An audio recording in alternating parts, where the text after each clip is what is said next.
It was a normal Wednesday evening when I decided to leave work early. The office had been slow, and I thought a quiet walk home would be nice. I imagined slipping into my favorite chair, grabbing a cup of coffee, and finally relaxing after a long day.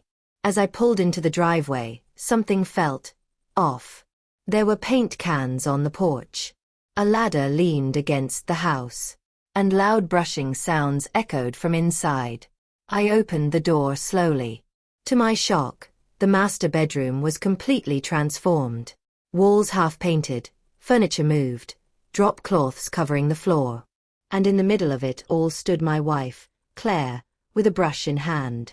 "Oh, you're home early," she said, forcing a smile. I frowned. "What's going on?"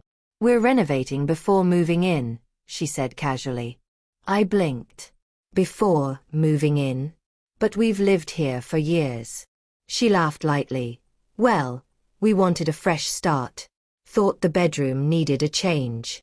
I walked closer, my chest tightening. Who's helping?" I asked. Her eyes darted briefly to the corner, then back to me. "Oh, just some friends from work," she said, waving a hand dismissively. Something felt wrong. Very wrong. I moved closer to the bedroom window and peeked outside. A truck was parked in the driveway.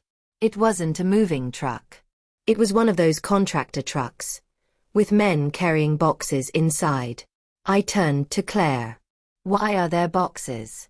And why are there men inside my house?" Her smile faltered. "Oh, they're helping set up the new furniture. You know, the new plans for the room." I swallowed hard, feeling a sinking feeling in my stomach. I walked closer to the bedroom, trying to keep calm. Then I saw it. The small suitcase, half unpacked, lying open on the bed. And in it, things I didn't expect to see. Clothes that weren't hers. A watch I didn't recognize. And a small envelope with a man's name on it. Everything clicked. The repainting wasn't just a renovation.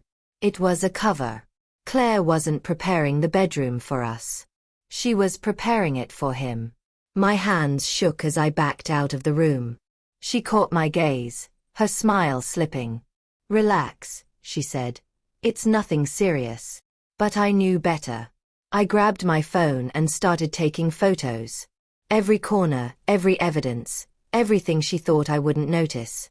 "You think you're clever," I whispered, "but I see everything." She froze, realizing I knew. For the next hour, I stayed calm, documenting everything, while she tried to come up with excuses. But the truth was plain as day. The room, the renovation, the boxes, it was all part of her betrayal. When the men left, I confronted her fully. Her words stumbled, lies spilling out faster than I could process. I didn't scream. I didn't cry. I just looked at her cold and steady, and said, "You wanted a new room, for someone else."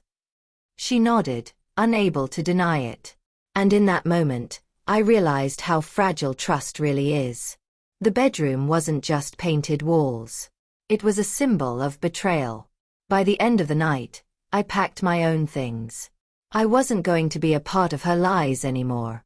Walking out, I promised myself one thing. Next time, the room she repaints won't have anything of mine in it.